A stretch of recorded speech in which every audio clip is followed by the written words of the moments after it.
أعوذ بالله من الشيطان الرجيم.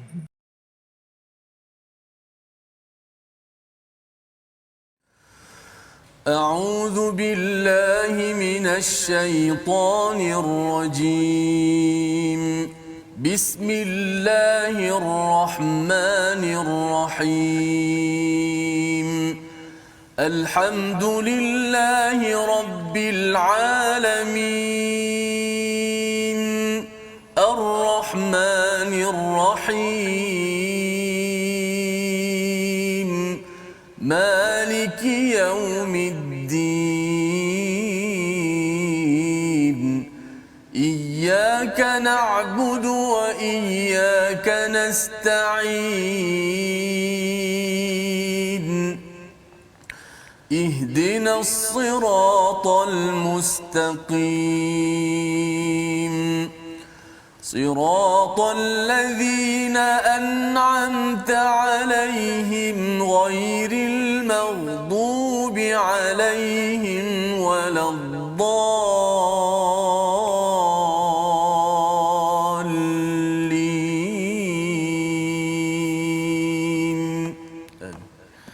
Assalamualaikum warahmatullahi wabarakatuh. Alhamdulillah wassalatu wassalamu ala Rasulillah wa ala alihi wa man wala syada la ilaha illallah syadana Muhammadan abduhu wa rasuluhu. Allahumma salli ala sayidina Muhammad wa ala alihi washabbihi ajma'in. Amma ba'du. Apa khabar tuan-tuan dan puan yang dirahmati Allah sekalian? Kita bersyukur pada Allah Subhanahu wa taala kita bertemu dalam My Quran Time baca faham amal pada hari ini untuk sama-sama kita mengulang kaji halaman 185 hingga 189 yang telah pun kita ikuti pada Isnin lepas hingga hari Jumaat, dan pada hari ini kita bertuah untuk bersama dengan Al-Fadil Ustaz Dr. Said Shahrizan Said Muhammad. Selamat datang Doktor. Terima kasih Ustaz. Terima kasih banyak. Alhamdulillah, baik-baik. Alhamdulillah. Lama nak jumpa. Ya betul. Okey. Tapi kita sebelah je Ustaz ya. Sebelah. Dekat dia. Dekat, ya. ya.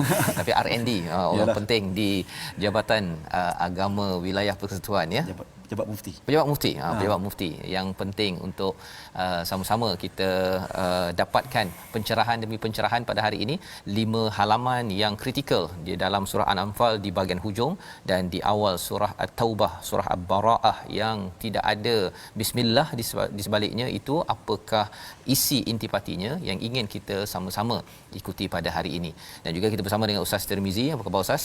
Alhamdulillah baik. Alhamdulillah Ustaz ya. Kita nak mengulang kaji pada hari ini. Kita ada Dr. Said kita. InsyaAllah. Alhamdulillah. Alhamdulillah, masya-Allah. Jadi kita sama-sama ingin melihat kepada senario semasa dan juga melihat kepada apa yang ada dalam surah Al-Anfal dan juga surah At-Taubah ya, di mana kalau kita ambil secara umum dahulu, kita terus ingin bersama dengan Dr. Said Shahrizan, iaitu surah Al-Anfal dan surah At-Taubah ini kalau di luar negara dahulu ketika peristiwa September 11 Ustaz ya, peristiwa yang kapal terbang hentam dekat New York tu, saya berada dekat sana. Antara perkara yang sering mereka tanyakan ialah orang Islam ni memang ganas. Teroris. Dia kata surah Al-Anfal, surah At-Taubah sebagai buktinya. Tapi waktu tu saya pun tak berapa faham sangat surah ini. Jadi kalau boleh Ustaz ceritakan sikit, betul ke agama Islam ni menggalakkan perang ataupun sebenarnya perang ni apa dalam Islam? Silakan. Baik, bismillahirrahmanirrahim. Assalamualaikum warahmatullahi wabarakatuh. Alhamdulillah wassalatu wassalamu ala Rasulillah wa ala alihi wa sahbihi wa man walah wa man tabi'ahum ila yaumil qiyamah. Amma ba'd. Terima kasih kepada Al-Fadil sahabat saya Ustaz Fazrul. Begitu juga sahabat saya, lama juga tak jumpa, Ustaz Tirmizi. Masya-Allah.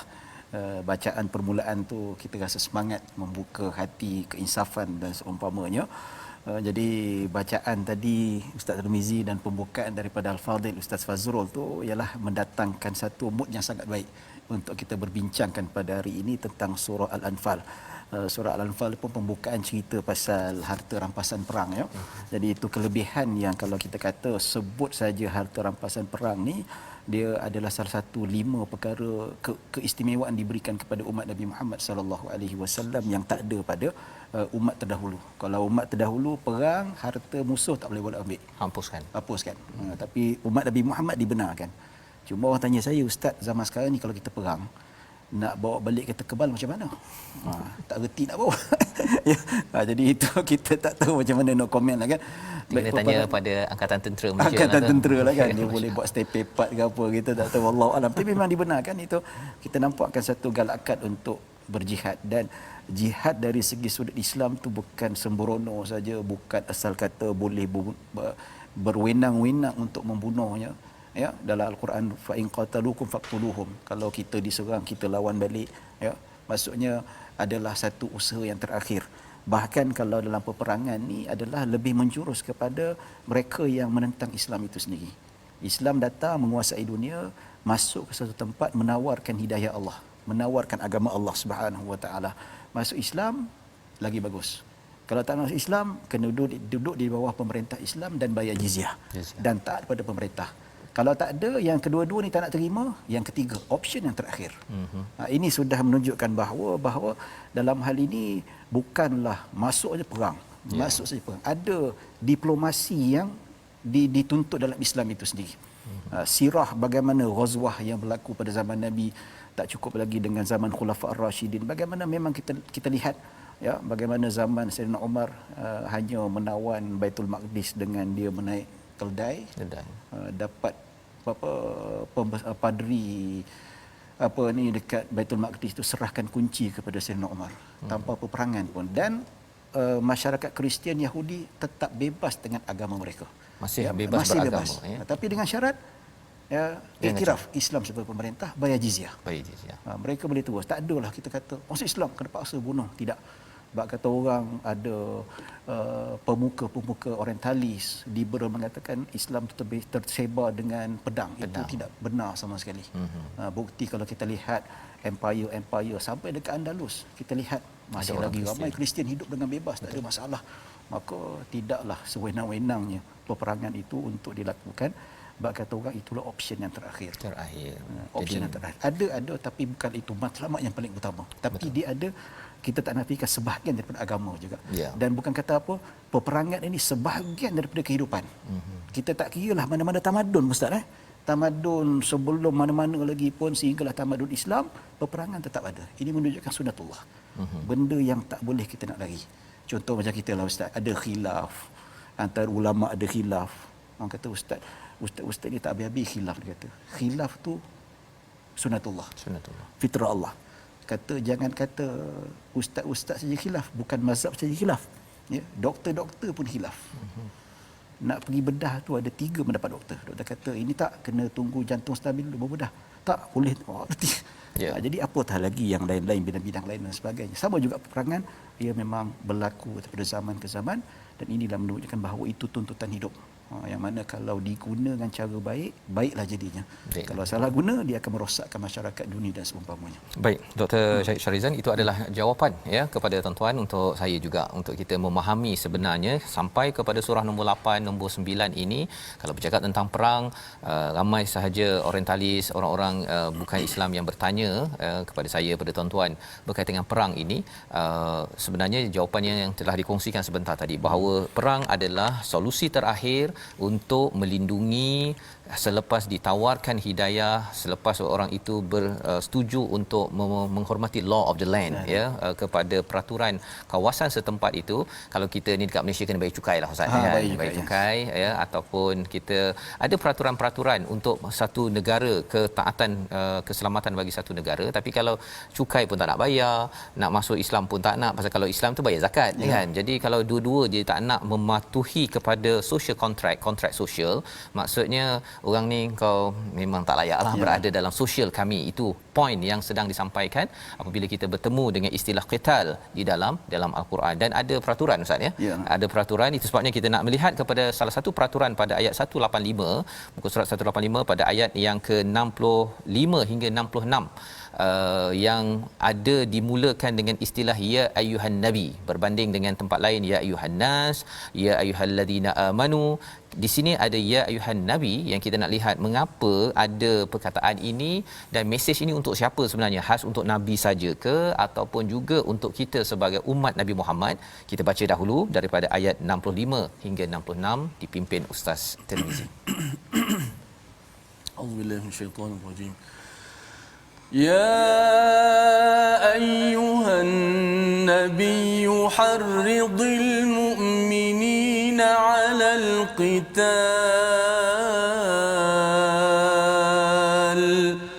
إن يكن عشرون صابرون يغلبوا مئتين وإن يكن منكم مئة يغلبوا ألفا من الذين كفروا بأنهم قوم لا يفقهون الآن خفف الله عنكم وعلم أن فيكم ضعفا فإن يكن منكم مئة صابرة يغلبوا مئتين وإن يكن منكم ألف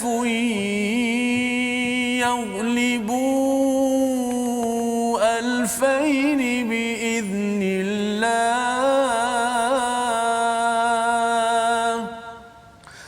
وإن يكن منكم ألف يغلبوا ألفين بإذن الله والله مع الصابرين صدق الله العظيم. Surah Al-Azim, gitulah bacaan daripada ayat 65 66, dan kalau kita merujuk kepada ayat 64 itu bermula dengan ya ayyuhan nabi, ya, kemudian pada ayat yang ke-65 juga ada ya ayyuhan nabi, ya, diikuti selepas itu ayat 66 al-an, pada hari ini, ya, sekarang ini khaffafallah, Allah meringankan. Ada dua mesej yang bermula dengan ya ayyuhan nabi pada ayat 64 65 tu Ustaz, ya. Kalau Ustaz boleh komen ataupun memberikan penjelasan mengapa kat sini tak digelar ya ayyuhallazina amanu ataupun ya ayyuhan nas, silakan. Baik, terima kasih Ustaz Fazrul. Saya ada jumpa, pengalaman saya cerita sikit, saya pernah jumpa dengan seorang aktivis yang dia berpemikiran liberalisme. Okey. Dia cerita pasal ayat ya ayuhan nabi qul li azwajika wa banatika wa nisa'il mu'minin yudnina 'alaihinna min jalabibihinna. Dia kata arahan perintah tu dia kata hanya untuk nabi. Hanya nabi saja ada kuasa untuk perintahkan supaya isteri-isteri dia dan wanita yang hidup sezaman dia saja tutup hidup. Maksudnya Allah tak kata kita suami. Kenapa Allah tak kata ya ayyuhal mu'minun, ya? Ya qulu li azwajikum. Oh, tak ada kata macam tu. Jadi ini dia memang dia nak menghalalkan benda yang haram. So dia akan pusing dia kata macam tu. Maksudnya dia nak beritahu bahawa tak payahlah nak tutup aurat. Tak payah tudung dia kata. Awak sebagai suami awak tak ada hak nak suruh isteri awak pakai tudung. Sebab apa perintah suruh pakai tudung hanya nabi saja dia kata. Nabi saja. Saya jawab balik.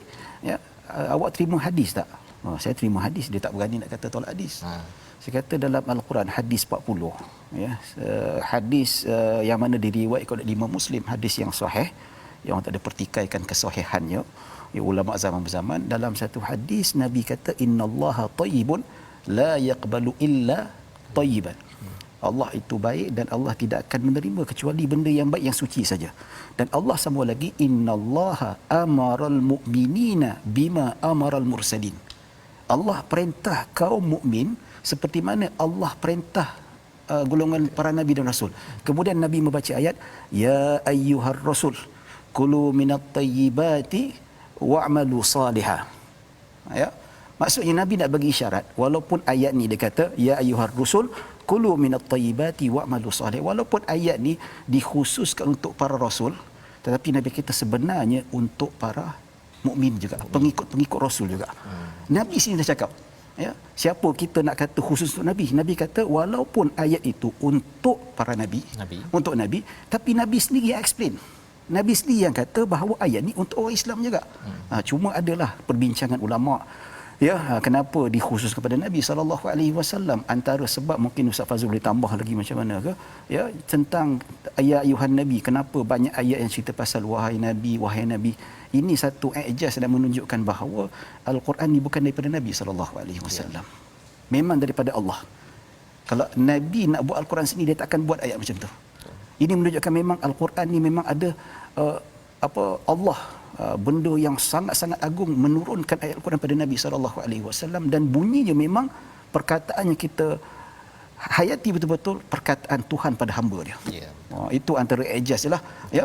Tapi bila kita sebut tentang ini, tentang menggalakkan peperangan bukan pada Nabi saja-saja, dan jelas harridil mukminina, maksudnya Nabi sebagai ketua, Nabi sebagai pemimpin ya, bertunjangkan kepimpinan ini yang mengepalai ketenteraan Islam ketika itu sentiasa membakar semangat umat Islam ketika itu supaya jangan takut dengan musuh. Kuasa Allah sentiasa ada. Ya.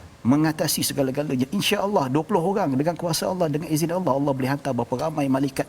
20 boleh ratuskan 200. Kam min fi'atin qalilatin ghalabat fi'atan kathirah. Dalam Al-Quran Allah Subhanahu wa taala sebut berapa ramai kumpulan yang kecil ya, mengalahkan kumpulan yang besar. Peristiwa Jalut dan Taulut dalam Al-Quran dirakamkan. Itu memang jelasnya. Jadi bab kata orang, walaupun ayat-ayat itu bunyinya hanya untuk Nabi, pada hakikatnya untuk kita juga. Ya, cuma adalah beberapa hukum yang ada khusus untuk Nabi, itu cerita lain lah. Macam ya. Baik, terima kasih diucapkan pada Ustaz Dr. Syed Syarizan menjelaskan kepada kita ya, maksudnya apabila Nabi sendiri ya menjelaskan bahawa perintah untuk rasul itu juga adalah untuk orang yang ikut rasul ya. Siapa yang tak ikut rasul tu memang dia akan cubalah nak belok-belok Ustaz kan untuk menyatakan bahawa ini rasul sahaja. Kalau orang hormat sangat kepada seorang sultan kan, pada raja, maka dia akan ikutlah kepada raja tersebut ya. Kalau hormat kepada seorang rasul ya, ittiba' ala rasul, memang ikut dekat-dekat. Maksudnya rasul buat macam Ibnu Umar ya. Ya, betul. Memang kalau katakan Omar pun sendiri ataupun sahabat tengok Hajar Aswad tu, kalau Nabi tak buat, mereka pun tak buat. Betul. Kan? Tetapi kerana Nabi buat, betul, itu yang dimaksudkan dengan ittiba'. Jadi daripada ayat yang kita bincangkan sebentar tadi, ayat 65 64 ini, perintah untuk Nabi yang Dr. Syed Syarizan sampaikan, juga mesej untuk kita. Nabi beri semangat sebagai ketua panglima perang. Pada waktu itu statusnya Nabi sebagai panglima perang, maka ini jugalah yang perlu disampaikan oleh pengikut-pengikut Nabi yang juga panglima ketua-ketua perang ya, untuk sentiasa menebarkan ataupun memberi semangat kepada orang yang beriman berjuang dengan sepenuh hati. Itu yang dimaksudkan di dalam ayat ini. Jadi ini sebenarnya Ustaz ya, bila ada orang kata bila baca pasal Bani Israel sahaja kan, tak ada kaitan dengan saya kan. Sama jugalah kaedahnya ya, di mana sebenarnya pengajarannya untuk kita pasal Bani Israel, tak tahulah dia baca ke tak untuk sekarang ni. Yang bacanya adalah kita. Nah, jangan sampai kita baca tapi jadi perangai macam Bani Israel. Baik, kita nak bergerak kepada halaman 186 di mana kita dibekalkan dengan satu ayat pada ayat 74, ciri mukminin haqqa ya.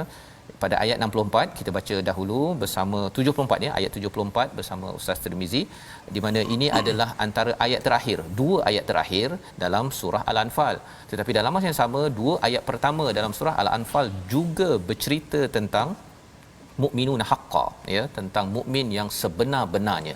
Apa kaitan di antara dua ayat ini? Apakah tanasubnya? Kita dengar daripada Ustaz Dr. Syarizan, tapi kita dengar dahulu, kita baca ayat 74 bersama insya-Allah.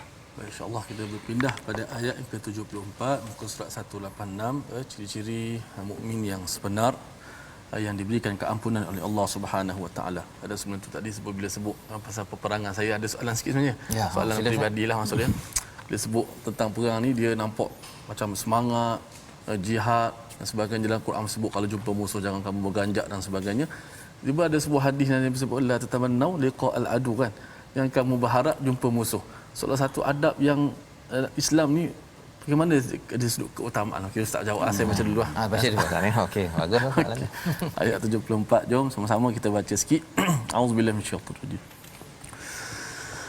Walladzina amanu wa hajaru wa jahadu fi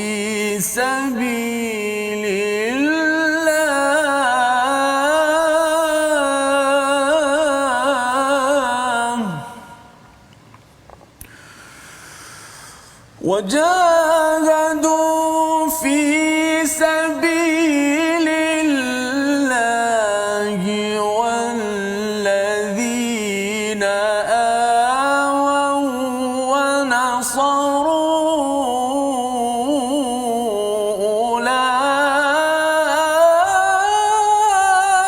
أولئك هم المؤمنون حقا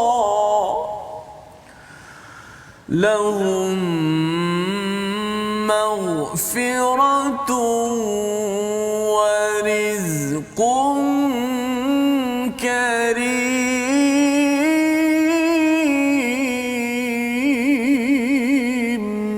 صدق الله العظيم. Surah Al-Azim, gitulah bacaan ayat 74. Dan orang-orang yang beriman dan berhijrah serta berjihad di jalan Allah, satu kumpulan. Dan kumpulan yang kedua, dan orang-orang yang memberi tempat kediaman dan memberi pertolongan kepada muhajirin, mereka itu adalah orang yang benar-benar beriman. Mereka memperolehi keampunan dan rezeki nikmat yang mulia. Ini adalah ayat yang lebih kurang sama seperti ayat nombor 2 surah Al-Anfal, tapi di sana bercakap tentang bila diingatkan nama Allah, gemetar hati, dibacakan ayat Allah, bertambah imannya. Allah tambah satu lagi, darajat di sana, termasuk juga dalam mendapat keampunan dan juga rezekun karim. Jadi ini adalah dua ayat yang hampir sama, tetapi ia pastinya mempunyai maksud yang tersendiri. Kita akan bincang lebih lanjut lagi selepas rehat, tapi soalan awal daripada Ustaz Tirmizi tadi itulah kita jawab dulu Ustaz ni. Boleh kalau Ustaz jawab dulu. Dalam hadis jangan mengharap bertemu musuh, tapi tengok dalam surah Al-Anfal, surah At-Taubah ni boleh tahan tu. Sila. Baik, terima kasih Ustaz Tirmizi, soalan yang sangat cantik tadi. Jadi kembali pada soalan yang awal sekali, cerita yang saya kupaskan, begitu juga Al-Fadhil Ustaz Fazrul kupaskan, dalam erti kata itulah Islam tidak menggalakkan peperangan. Sampai Nabi cakap macam tu, jangan kamu mengharap jumpa musuh. Maksudnya jangan asyik-asyik nak perang, asyik-asyik nak perang. Maksudnya tapi bila dah jumpa musuh jangan lari pula. Dah jumpa terus, tapi jangan cari musuh. Maksudnya kalau ada diplomasi.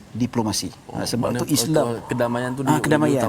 Sebab itu Mekah, Fatuh Mekah, ya, walaupun Nabi bawa pedang, Nabi pakai topi besi, baju besi, memang bersedia untuk perang. Okay. Nabi tak berihram ketika itu. Patut masuk Mekah, masuk tanah haram, dah kena berihram, dah sampai dekat miqat tu kena pakai ihram, tapi tak, Nabi dengan baju besi, topi besi, dengan pedang, kelengkapan perang, ya. Tapi masuk tak perang juga. Sebab apa? Diplomasi berjaya. Nampak? Jadi kat sini nampak memang Nabi kata, aku nak masuk ke Mekah ni bukan nak perang, tapi orang menjual, kita membelilah. Tapi orang tak menjual. Okay. Tak payah beli, jimat duit. Tak? Ya, jadi benda macam tu jangan mengharapkan. Maksudnya tak perlulah kita, kalau boleh nak selamatkan ni, selamatkan nyawa. Walaupun dengan musuh, kalau dengan diplomasi yang mana tak perlu nak menggugurkan nyawa-nyawa musyrikin. Kalau ada cara yang mana mereka boleh duduk di bawah pemerintah Islam, mereka bayar jizyah, walaupun tidak masuk Islam, insya-Allah lama kelamaan kita mengharapkan mereka masuk Islam. Dan itulah keutamaan. Itu keutamaan dia. Itu yang boleh saya jawab, Ustaz. Baik, terima kasih diucapkan pada Dr. Syed Sarizan. Jelas ya, kita mengulang-ulang mesej bahawa Quran Islam ini bukan agama perang, ya. Perang itu adalah akhir kalau ianya perlu melindungi dan juga memperjuangkan kepada kebenaran. Jadi kita berehat sebentar, kita kembali semula selepas ini menjawab soalan mukminuna haqqa. Baik, Quran Time, baca faham amal, insya-Allah.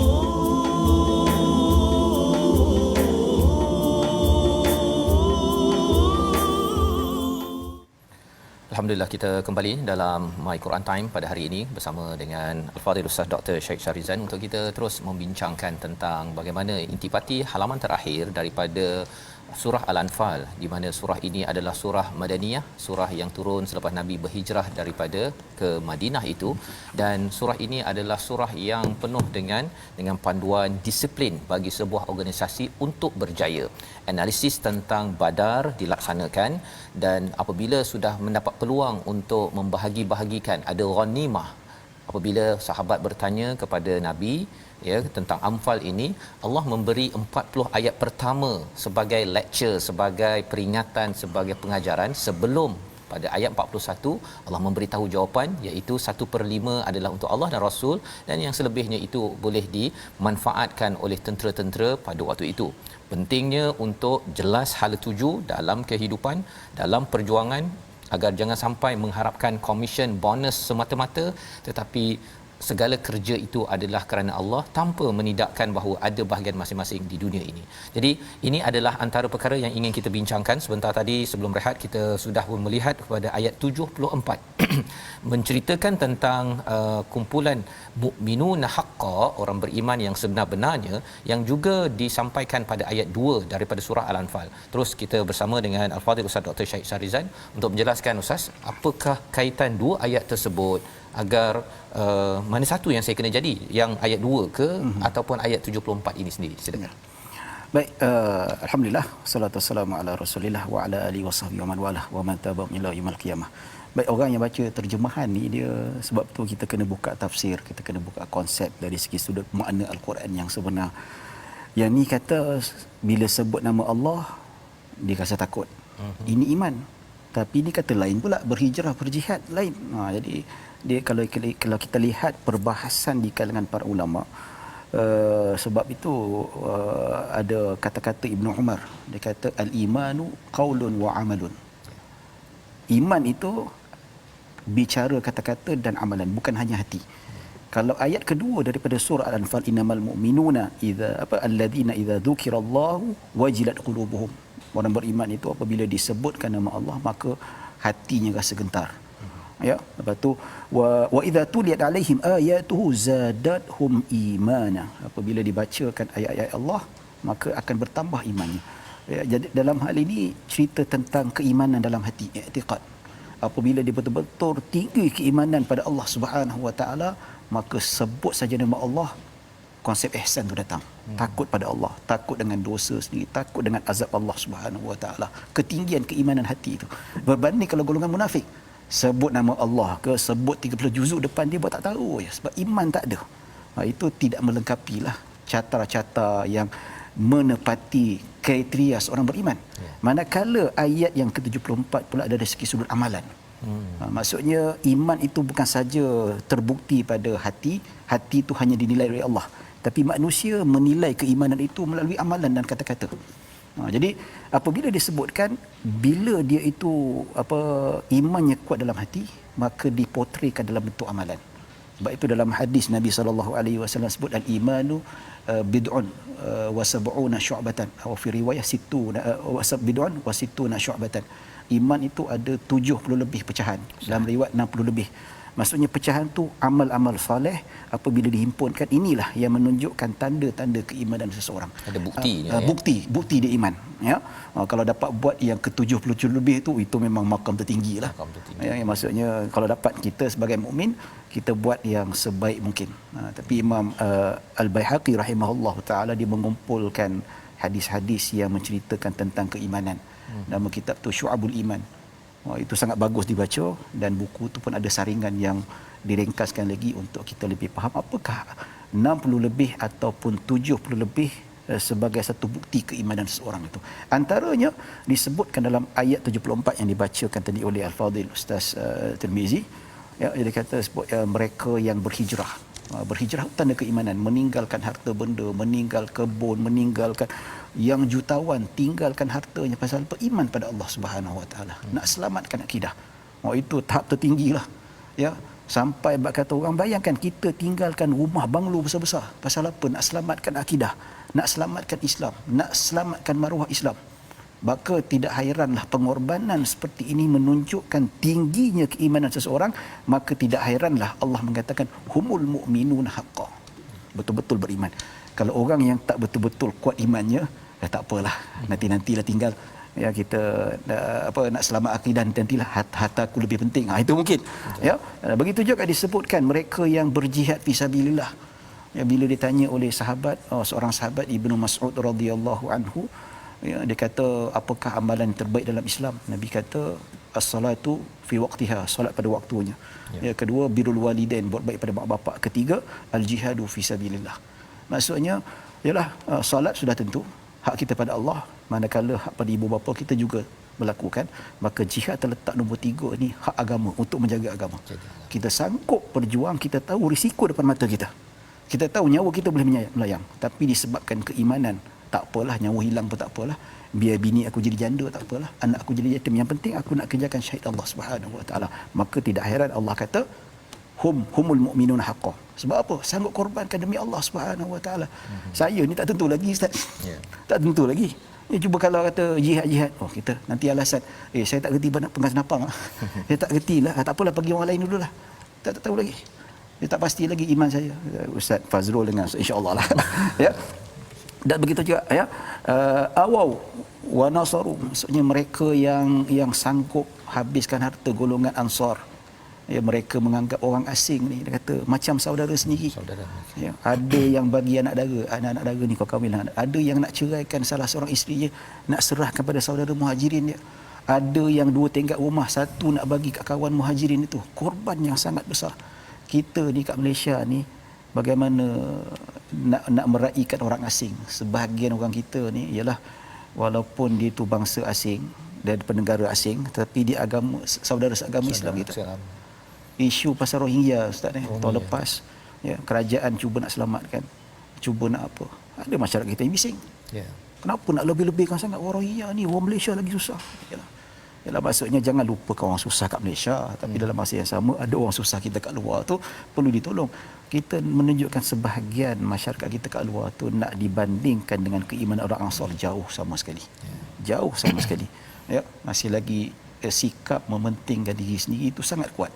Jadi maksudnya menghormati kepada orang daripada luar yang memerlukan bantuan, terutama atas dasar iman ini. Penting sebagai orang yang iman yang sebenar-benar. Betul. Jadi itulah bukti, maksudnya ayat ni nak ceritakan, ayat nombor 2, hati, kekuatan iman pada hati itu kesan dia bagaimana. Sebenar Allah saya takut. Ayat yang 74 ni cerita tentang pembuktian iman dalam hati itu melalui amalan. Antara yang tertingginya jihad. Ya, sanggup korbankan nyawa pasal iman punya besar dan sebagainya. Jadi itu terima kasih diucapkan pada doktor. Itu kaitan antara ayat 2 dan 74 sebentar tadi. Maksudnya dia bukanlah pilihan sebenarnya ya. Itu adalah itulah Ustaz Tirmizi ada kongsi sebelum ini kan, bercakap tentang kalau Allah bagi sekaligus sahaja semua ciri-ciri mukminun haqqah itu kan, jenuh kita nak mengamalkannya. Tapi Allah bagi sikit, okey rasa dah boleh dah ni. Rupanya ada lagi kan.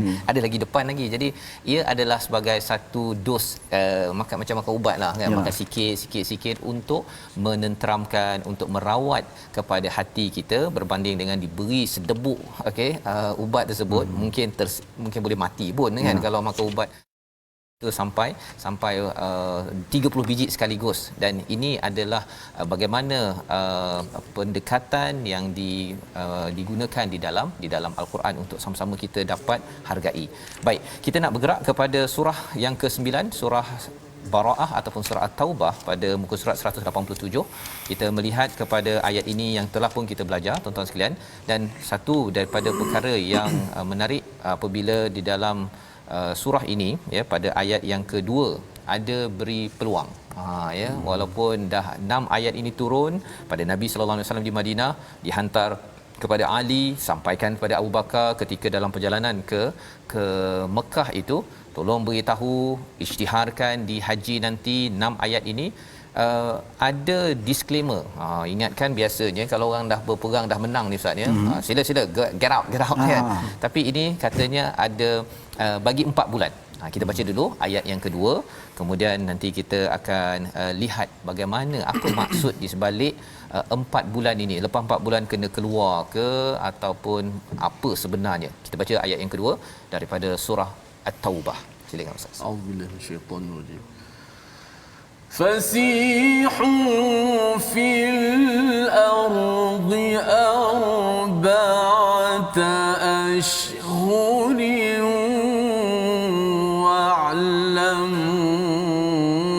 واعلموا أنكم غير معجز الله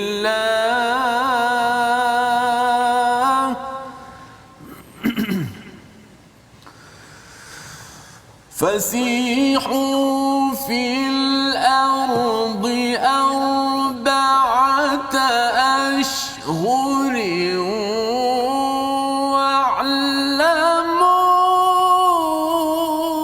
واعلموا أنكم غير معجز الله وأن الله مخزي الكافرين صدق الله.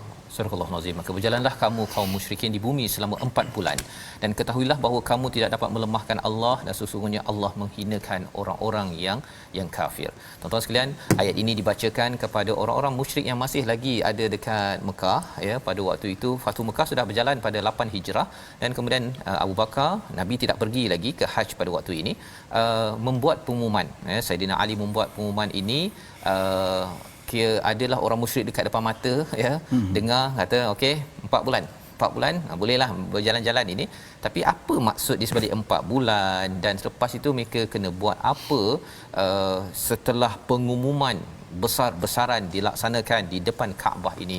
Silakan Ustaz. Baik, Ustaz, bismillahirrahmanirrahim. Ni kisah 8 Fathu Makkah, bulan 9 Sayyidina Abu Bakar pergi Haji Akbar tu, sampaikan pesanan kepada kaum musyrikin dekat Mekah. Ya, maksudnya Mekah tu sudah menjadi Darul Islam. Sudah menjadi bawah pemerintahan Islam. So maka secara rasminya orang musyrikin dekat Mekah dan sekitarnya mesti mentaati pemerintahan ketika itu. Maksudnya pembukaan kota Mekah secara aman dan pembesar-pembesar Quraisy telah mengiktiraf mereka pun takut nak memerangi Rasulullah dan para sahabat. Secara automatik mereka menyerahkan kunci Kaabah, menyerahkan tampuk pemimpinan Mekah itu kepada Rasulullah sallallahu alaihi wasallam. Maka secara rasminya Mekah sudah menjadi negara Islam. Namun ada kabilah-kabilah mana-mana golongan musyrikin yang masih nak mentang Rasulullah sallallahu alaihi wasallam ya. Kalau ikutkan Nabi nak serang time tu juga. Ya, tapi kata tak apa 4 bulan. 4 bulan, bagi masa dalam 4 bulan dalam menurut riwayat yang ada khilaf, ada kata bulan-bulan haram, ada kata yang masyhur iaitu bermula daripada 10 Zulhijjah sehingga ke Rabiul Akhir. Itu diberi masa 4 bulan tu, kamu nak pergi mana ke kami tak serang. Bagi peluang untuk kamu, kalau nak lawan pergi keluar cari tempat mana-mana ke, cari tempat yang boleh selamatkan nyawa kamu. Tapi kalau rasanya nak terus muahadah ataupun untuk perjanjian yang baik, maksudnya untuk berada di bawah tampuk Islam, silakan, tak ada masalah. Itu peluang yang Nabi SAW bagi. Ini tunjukkanlah kita ni bukan nak lawan orang sangat, kita masih bagi peluang untuk mereka berfikir ya. Dalam masa 4 bulan itulah mereka nampak bagaimana keadilan Islam. Mereka tak ada rasa tertekan. Walaupun datangnya Islam, Nabi dah larang tak ada lagi berhala dekat sekeliling Kaabah. Dalam Kaabah pun tak ada. Dan kedatangan Islam, Fathu Makkah ketika itu tidak boleh lagi tawaf dalam keadaan telanjang bulat. Tidak lagi bersiul, tak ada menyanyi-nyanyi. Maksudnya kontrol. Tapi orang yang nak sembah berhala kat rumah tu lantak dia lah. Tak ada masalah, no problem. Mereka masih lagi boleh meneruskan kepercayaan masing-masing. Ya. Tapi kalau masihlah nak menentang Islam, tak apa, 4 bulan.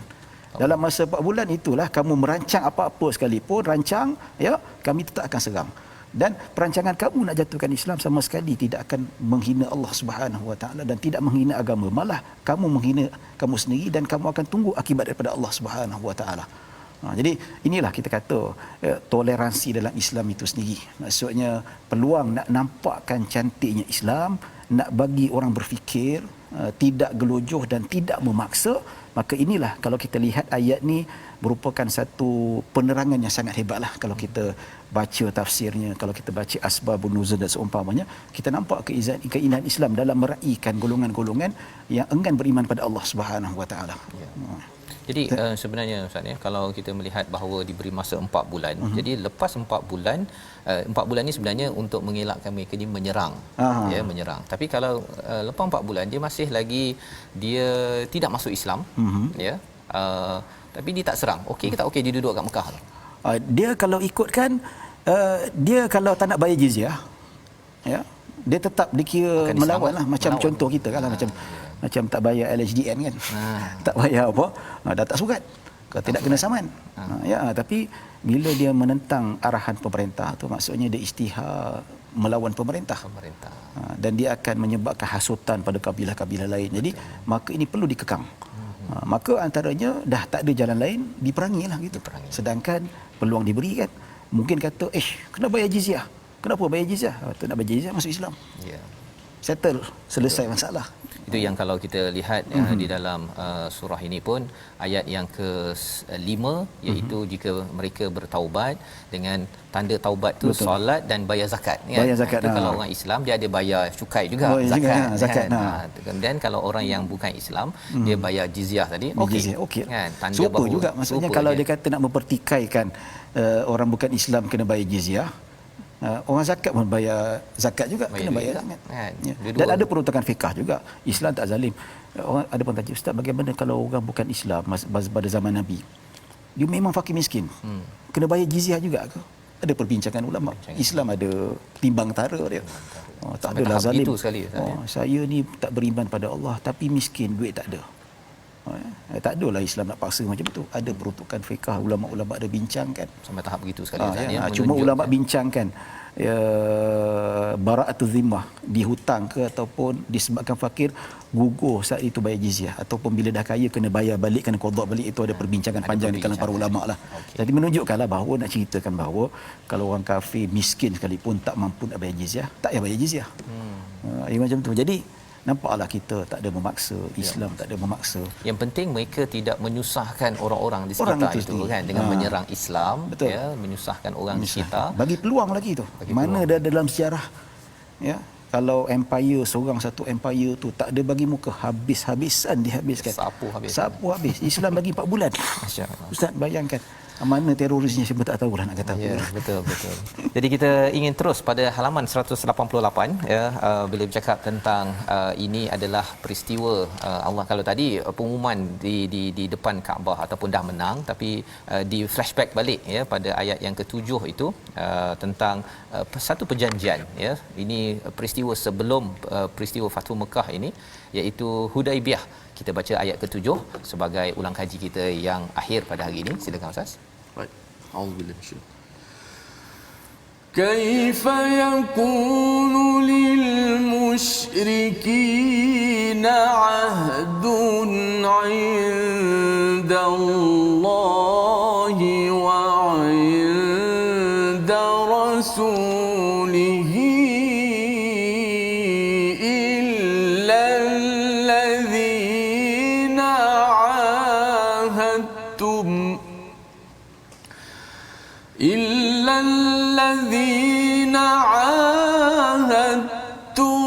عند المسجد الحرام فما استقاموا لكم فاستقيموا لهم إن الله يحب المتقين. صدق الله. Bagaimana mungkin ada perjanjian selamat di sisi Allah dan Rasulnya dengan orang-orang musyrik kecuali dengan orang yang kamu telah adakan perjanjian dengan mereka dekat Masjidil Haram ataupun dekat di Hudaibiyah. Maka selama mereka berlaku jujur terhadapmu, hendaklah kamu berlaku jujur terhadap mereka. Sesungguhnya Allah menyukai orang-orang yang bertakwa. Di sini ringkasnya apa yang kita dah belajar pada minggu ini, tuan-tuan sekalian, ialah orang bertakwa itu Ustaz ya, dia menjaga janji, ya, menjaga janji. Sebenarnya yang buat perangainya adalah kumpulan yang musyrik itu sendiri kan, dalam perjanjian Hudaibiyah itu pada 6 Hijrah. Maka pada 8 Hijrah berlaku peristiwa Fatu Mekah, disebabkan di peringkat 7 Hijrah itu berlakulah perjanjian yang dimungkiri. Dan ini sebagai ulang kaji kita di peringkat hari ini, dan mungkin dalam masa 1 minit akhir ini mungkin mesej daripada ustaz kepada pendengar ya, berkaitan dengan konsep yang kita dah belajar pada hari ini. Silakan. Baik, peristiwa Hudaibiyah ni, bila sebut Hudaibiyah ni kita rasa sedih dah, setahun lebih tak boleh pergi umrah dah. Kalau pergi Mekah tu antara tempat yang memang kita kena pergilah, salah satu tempat yang mana mikat kita yang nak pergi buat umrah, mikat Hudaibiyah. Dia sebenarnya Hudaibiyah ni dia bukan laluan sebenar nak masuk ke Mekah. Dia kedudukan lebih kurang dalam 20 lebih kilometer. Asalnya Nabi nak pergi ikut jalan pintu yang utama, tapi datang informer Nabi SAW, tentera Khalid Al-Walid, dia tunggu dekat tempat masuk biasa tu. Maka Nabi berpaling pergi menuju ke Hudaibiyah, nak masuk daripada situ. Tapi kebetulan tentera Quraisy yang diketuai oleh Sayyidina Khalid bin Al-Walid ketika itu belum masuk Islam, maka dia dapat tahu, dia pergi pula dekat Hudaibiyah kat situ. Jadi berlakulah perjanjian yang mana ada perantaraan Sayyidina Uthman pergi masuk ke Mekah, beberapa hari tak balik, sehingga menyebabkan kerisauan umat Islam, hampir jadi peperangan, maka tak jadi. Maka di situ perjanjian yang berlaku, maka umat Islam pada tahun tu tak boleh mengerjakan umrah. Nabi lakukan umratul qada pada tahun depan. So macam mana? Dekat situlah Nabi melakukan tahallul untuk menghalalkan diri daripada umrah, kalau tidak terikat dengan pantang larang ihram tu. Sepanjang itulah. Kalau dia balik Mekah sampai bila, tak boleh nak bersama dengan isteri, tak boleh tercabut rambut, tak boleh pakai berjahit. So nak tahallul tu kena sembelih. Jadi ini fiqh dia jugalah. Maksudnya siapa yang tak dapat masuk, kan kes tahun 2018 Ustaz, yang pergi haji scam. Sampai dekat airport Jeddah kena hantar balik dekat Malaysia, sedangkan dia dah berihram dekat atas kapal terbang tu. So balik tu orang tanya macam mana Ustaz?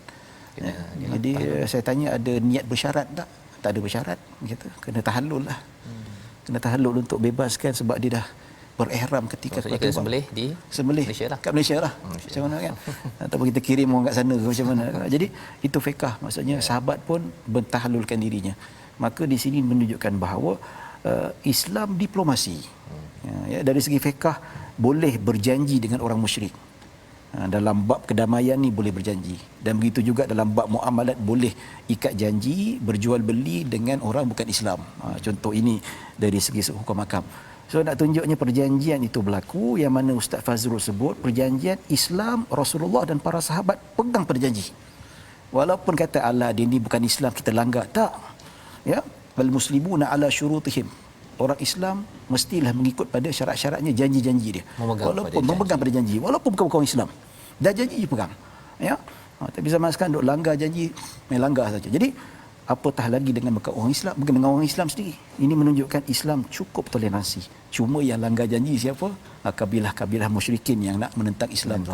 Islam yang memula peperangan ni, bukan Islam yang memula peperangan. Inilah peringatan penting Ustaz ya, tentang betapa Islam, orang yang bertakwa jaga janji, dan kita doa pada Allah SWT agar kita betul-betul jaga janji walau dengan orang bukan Islam ya.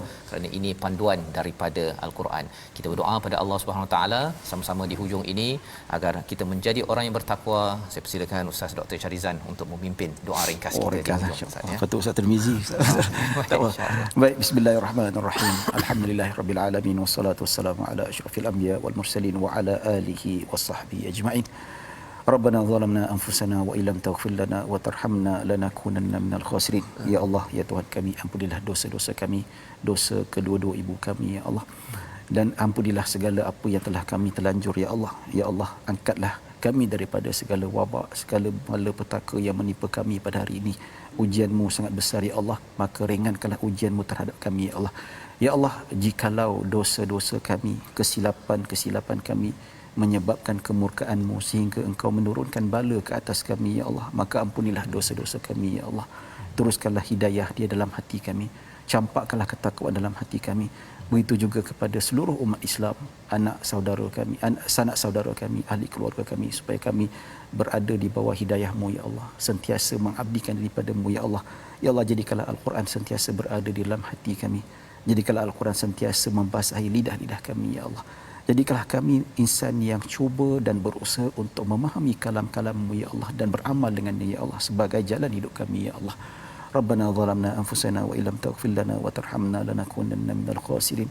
Rabbana atina fid dunya hasanah wa fil akhirati hasanah wa qina adzabannar.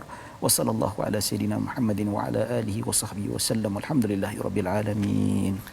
Amin ya rabbal alamin. Terima kasih diucapkan pada Ustaz Dr. Syed Sharizan yang bersama pada hari ini mencerahkan kita beberapa halaman daripada surah Al-Anfal dan juga surah At-Taubah.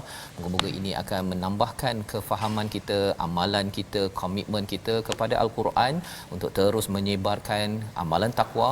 Inilah yang kita ingin sampaikan dalam gerakan ataupun tabung gerakan Al-Quran sebagai salah satu platform tuan-tuan menyumbang idea melebarkan intipati Al-Quran ini seramai mungkin, sebanyak mungkin organisasi agar keamanan, ketakwaan adalah bahasa bagi mereka yang bersama dengan Al-Quran. Kita bertemu pada jam 5, pada jam 11 malam dan 6 pagi. Rancangan ini dibawakan oleh Mufas yang mendoakan tuan-tuan terus membina takwa, memegang janji dengan sekuat tenaga. Kita bertemu My Quran Time, baca faham amal insya-Allah.